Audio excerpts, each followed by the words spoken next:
सियासी मैदान की हर बड़ी खबर से आगाह रहने के लिए हमारे चैनल आजाद सियासत को सब्सक्राइब करें और बेल आइकन को प्रेस करें।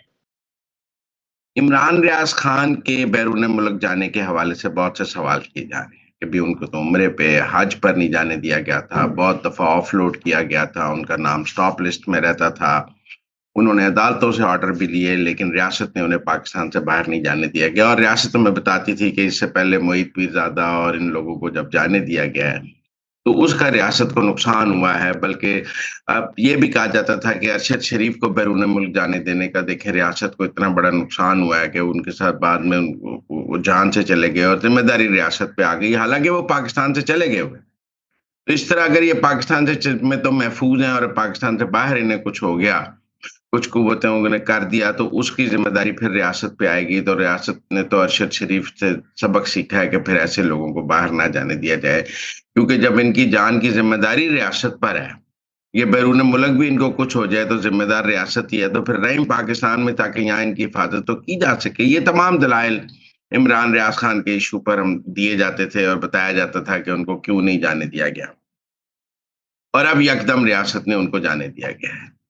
क्या गंडापुर की गालियों के बाद जाने दिया गया है और ये कहा समझा गया है कि वो उनकी चूंकि अब पीटीआई से लड़ाई हो गई है, गंडापुर से लड़ाई हो गई है, तो मैं समझता हूँ ये गलत बात है। उनकी कोई पीटीआई से लड़ाई नहीं हुई है, उनकी कोई गंडापुर से लड़ाई नहीं हुई, की लड़ाई पीटीआई से लड़ाई नहीं है। और ये पॉलिसी और पोस्चर का खेल है, मैं इसको समझता हूँ। और वो जाकर अब भी इमरान खान और पीटीआई का अलम ही बुलंद करेंगे। जिसने भी ये फैसला किया है उनको बैरून मुल्क भेजने का, मैं नहीं समझता ये कोई दुरुस्त फैसला है। अब आप कहेंगे कि बुनियादी इंसानी हकूक हैं, लोगों को बाहर जाने की इजाजत होनी चाहिए, बिल्कुल होनी चाहिए, लेकिन लोग बाहर जाके जब रियासत के खिलाफ काम करते हैं, जब पाकिस्तान के खिलाफ काम करते हैं, तो फिर वो भी आज़ादी है।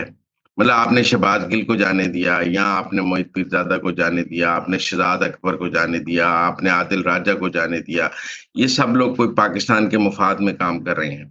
इसी तरह अब अगर इमरान रियाज खान जाएंगे तो क्या वो पाकिस्तान के मफाद में काम करेंगे? वो रियासत पाकिस्तान को नुकसान पहुंचाएंगे। मैं किसी हुकूमत की बात नहीं कर रहा, मैं रियासत पाकिस्तान की बात कर रहा हूँ कि वो रियासत पाकिस्तान को नुकसान पहुंचाएंगे। लिहाजा मुझे तो ये कोई ठीक फैसला नहीं लगता है।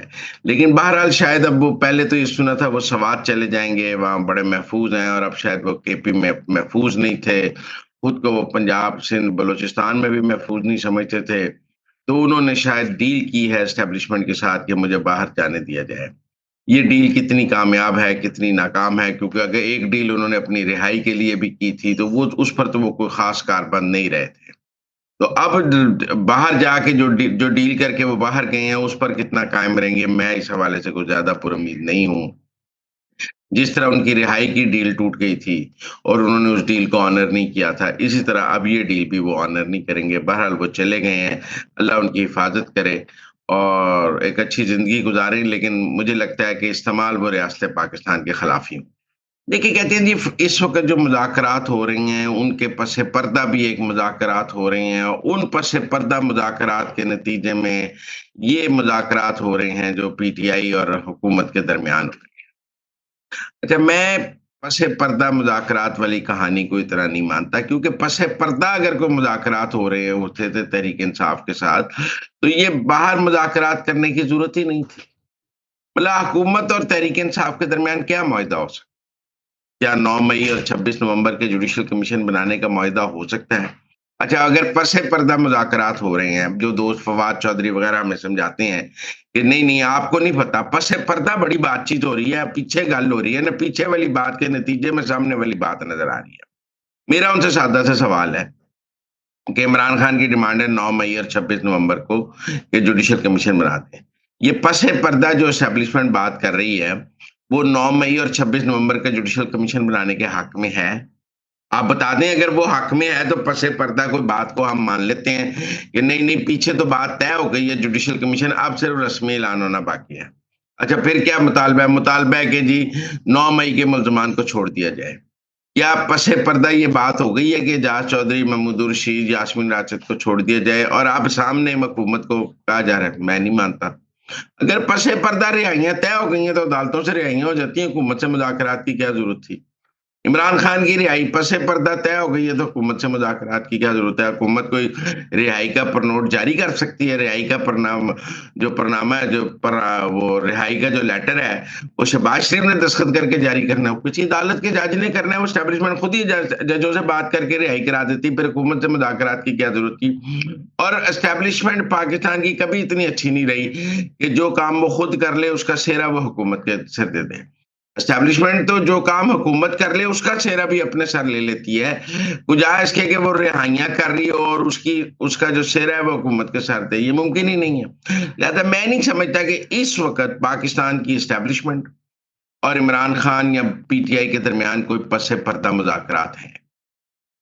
ये एक सियासी खेल खेला जा रहा है। पीटीआई के पास करने को कुछ नहीं, फाइनल कॉल के बाद मजीद कोई कॉल दी नहीं जा सकती थी। ट्रंप के आने का इंतजार करना था।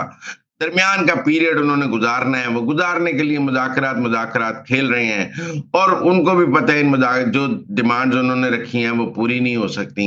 लिहाजा मैंने पहले पिछले दिन भी कहा कि 10 दिन चार्टर ऑफ डिमांड के लिए मांगने का मतलब है कि पीटीआई टाइम किल करना चाहती है।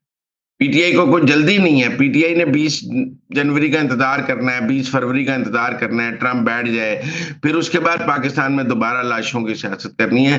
लिहाजा वो टाइम जाया करने के लिए और वो टाइम गेन करने के लिए कि ट्रंप आ जाए तो हम अगली कॉल दें, तब तक उन्होंने कुछ नहीं करना था। तो उन्होंने कहा चलो कुछ नहीं, मुजाकरात ही खेल लेते हैं, बाद में कहेंगे मुजाकरात नाकाम हुए तो हम दोबारा सड़कों पर आए। लिहाजा मुझे नहीं लगता अगर पसे पर्दा कुछ हो रहा हो तो फिर मेरा मतलब है कि हमें सेटलमेंट नजर आ रही हो, फिर मिलिट्री कोर्ट्स की सजाएं तो ना हो, फिर मेरा मतलब है और जो दीगर मुकदमात हैं वो खत्म होने शुरू हो जाएं। अभी तो कोई रिट ऑफ द गवर्नमेंट खत्म होती नजर नहीं आ रही।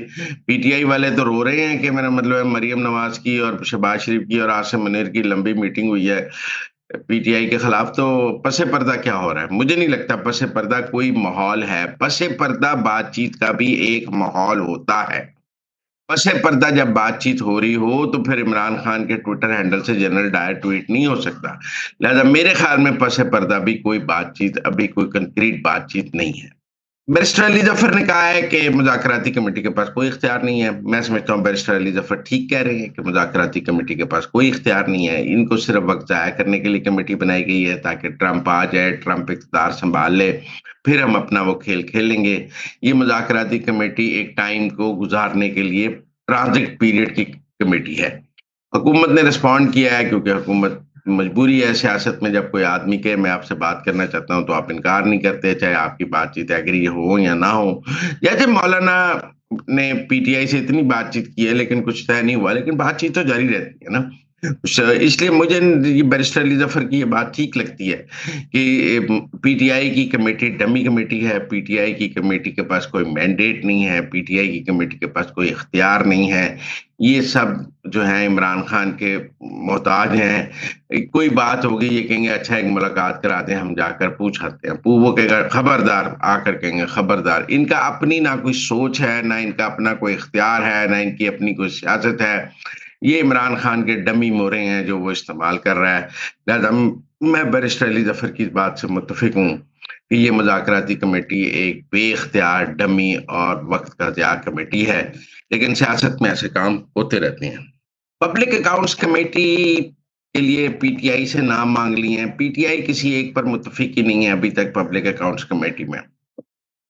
ये हमेशा से ऑपोजिशन के पास रही है और अभी पीटीआई ऑपोजिशन में है। पीटीआई को दी जा सकती है, उनसे नाम मांगे गए हैं, लेकिन ये मौलाना फजलुर रहमान को भी दी जा सकती है, ये पीपीपी को भी दी जा सकती है।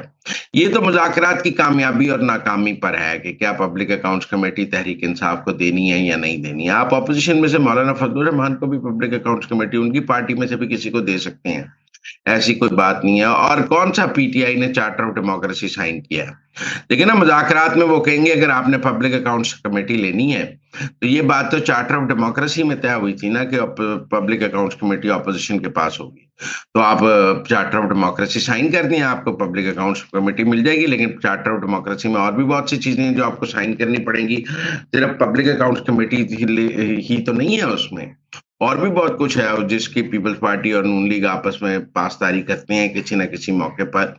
और उस पासदारी के नतीजे में पाकिस्तान में हमने देखा है कि मुस्लिम लीग नून और पीपल्स पार्टी एक दूसरे के खिलाफ इलेक्शन भी लड़ते हैं और इकट्ठे काम भी करते हैं। तो क्या पीटीआई उसके लिए तैयार होगी? मुझे नहीं लगता। तो लिहाजा पब्लिक अकाउंट्स कमेटी के साथ जो बात की जा रही है, charter of economy, charter of democracy, ये पैकेज का हिस्सा हो सकता है ना, अकेले तो नहीं दी जा सकती। यकीनन नाम मांगे गए हैं, लेकिन साथ हुकूमत जो है 2 जनवरी को कहेगी ना कि भाई आप चार्टर ऑफ डेमोक्रेसी साइन कर लें, चार्टर ऑफ इकोनॉमी तय कर लें, आप हमारे साथ कोई एक नया चार्टर साइन कर ले हुकूमत के साथ, जिसके तहत पाकिस्तान में सियासत के कोई असूल बने। लेकिन अगर पीटीआई को चार्टर तैयार दस्तखत करने के लिए तैयार ही नहीं, तो फिर कैसे होंगे मामला हल? तो मुझे लगता है कि जरा पब्लिक अकाउंट्स कमेटी लेने से पहले काफी कुछ पीटीआई को मानना पड़ेगा, इतना आसान नहीं होना चाहिए।